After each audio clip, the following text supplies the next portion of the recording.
সচেতনতায় নানানমুখী পদক্ষেপ নিয়েছে দেশের সিটি কর্পোরেশনগুলো। এ নিয়ে সবশেষ পরিস্থিতি জানাতে রাজশাহী থেকে যুক্ত হয়েছেন রাকিবুল হাসান এবং বরিশালে আছেন আমার সহকর্মী অমিত হাসান। শুরুতে রাজশাহীর খবর জানতে চাই। রাকিব, রাজশাহী সিটি কর্পোরেশন প্রশাসন কি পদক্ষেপ নিয়েছে?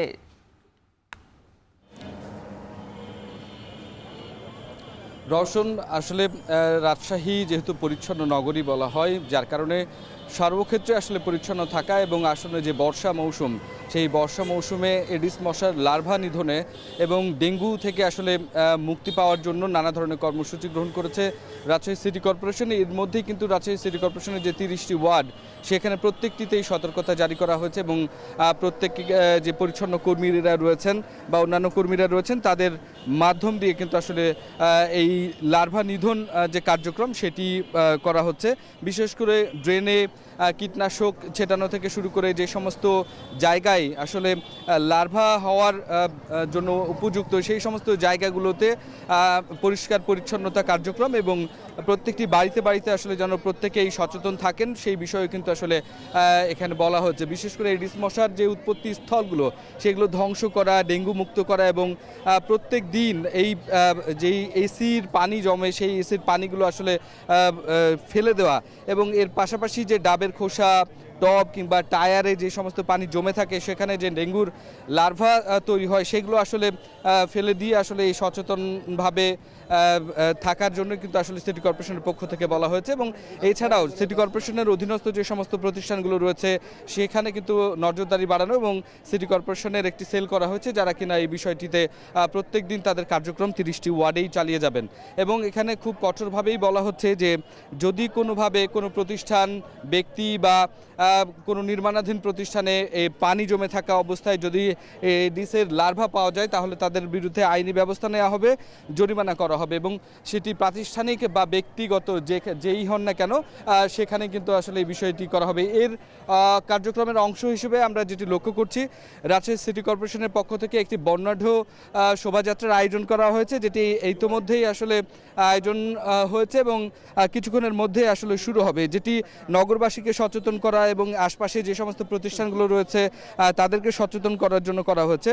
এর পাশাপাশি রাজশাহী মেডিকেল কলেজ হাসপাতালের সাথেও কিন্তু সিটি কর্পোরেশন এক যৌথভাবে বেশ কিছু উদ্যোগ গ্রহণ করেছে যেন যারা আক্রান্ত হবেন বা এই রকম পরিস্থিতি তৈরি হবে তাদেরকে যেন দ্রুত আসলে সেবাটি দেয়া যায়।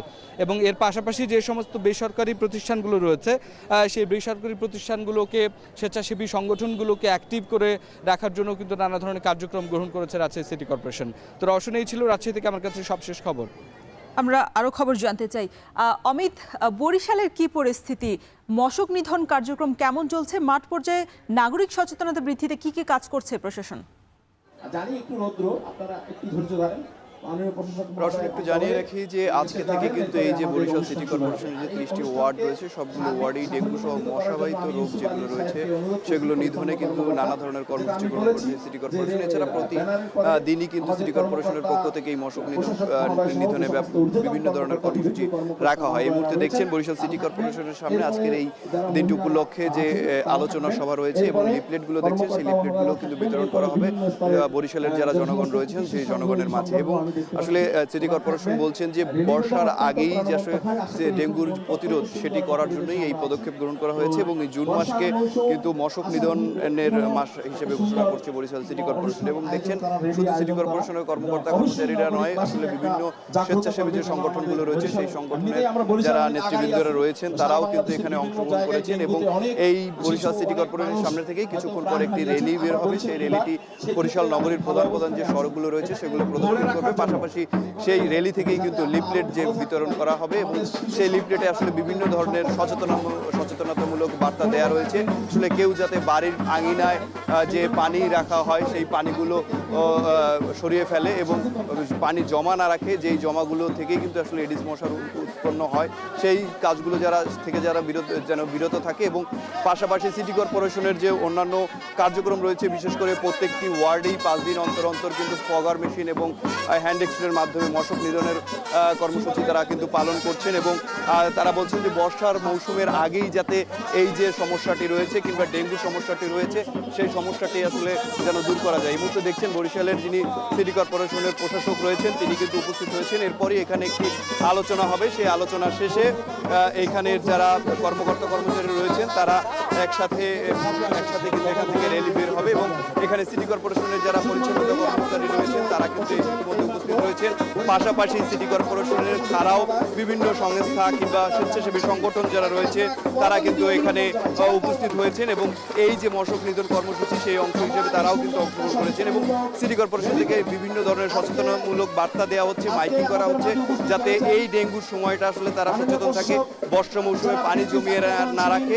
সে কারণে কিন্তু সচেতনতামূলক যে বার্তাগুলো রয়েছে সেগুলো সিটি কর্পোরেশন দিচ্ছে এবং প্রতিটি বাসায় যেন এই লিফলেট পৌঁছে যায় সে ব্যবস্থাও করেছে সিটি কর্পোরেশন, যাতে সাধারণ মানুষ আসলে সচেতন হয় এবং যে পানিগুলো জমে থাকে সেগুলো আসলে ফেলে দেয় এবং এই ধরনের সচেতনমূলক বার্তাই কিন্তু সিটি কর্পোরেশন দেওয়া হচ্ছে। তো সব মিলিয়ে বলা যায় আজকে এই অনুষ্ঠানের মূল লক্ষ্য হচ্ছে আগামীতে যে ডেঙ্গু সংক্রমণের একটি সময় রয়েছে কিংবা বর্ষা মৌসুম রয়েছে এ সময় যাতে ডেঙ্গু প্রতিরোধ করা যায় এবং মশাবাহিত অন্যান্য রোগও প্রতিরোধ করা যায়। তো বরিশাল সিটি কর্পোরেশন থেকে এই ছিল আমার কাছে সবশেষ।